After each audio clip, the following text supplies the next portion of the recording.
Here's a question. How far is your paycheck going these days? Well, guess what? A new change by the IRS could put a couple extra bucks in your bank account next year. Something to help the American people? Dan Geltrude here to tell us what this is all about. Don't go anywhere. Dan Geltrude, certified public accountant, Nutley's own, and market analyst joins me now. Dan, great to see you as always. Walk us through the changes and who benefits from them the most. Well, taxpayers are actually going to benefit. How about that, Todd? Good news in the morning. So here's what's happening. As you said, we do not have a change in the tax rates, but we do have a change in tax brackets. They're being lifted up. Why? Because of inflation. So for 2023, we got a 7.1% bump.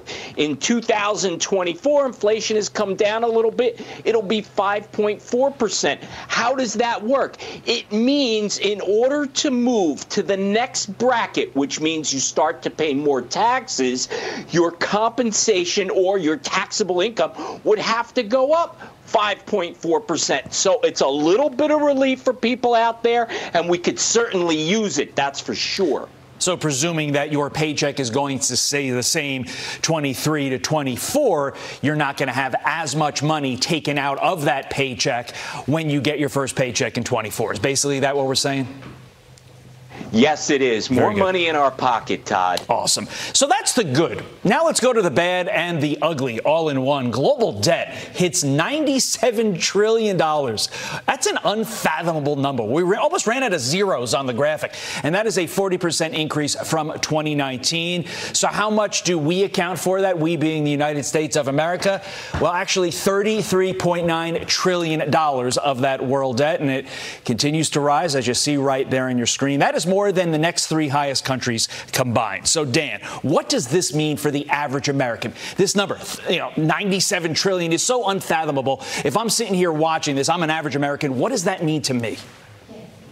Well, that number is astounding, Todd. We can't even comprehend it. But here's what it means. It means that our country is going deeper and deeper into debt, right? So what does that mean with interest rates going up? It costs us more money to keep going.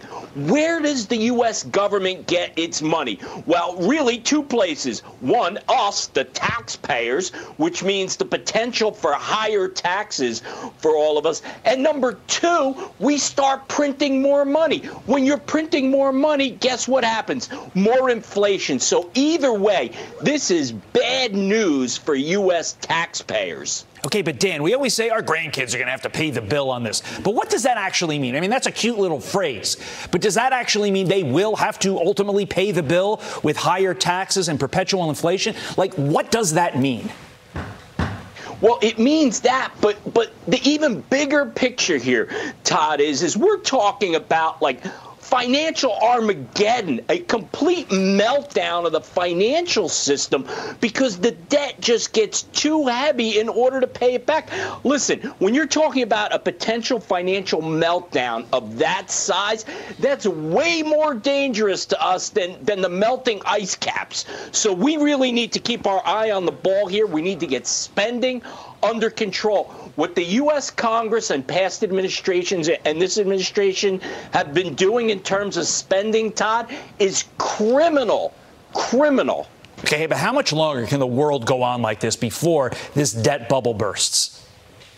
You know, Todd, we just don't know. Like, when do we get to that point of no return? I think we're there now. So now it's just a matter of when does it start to blow up?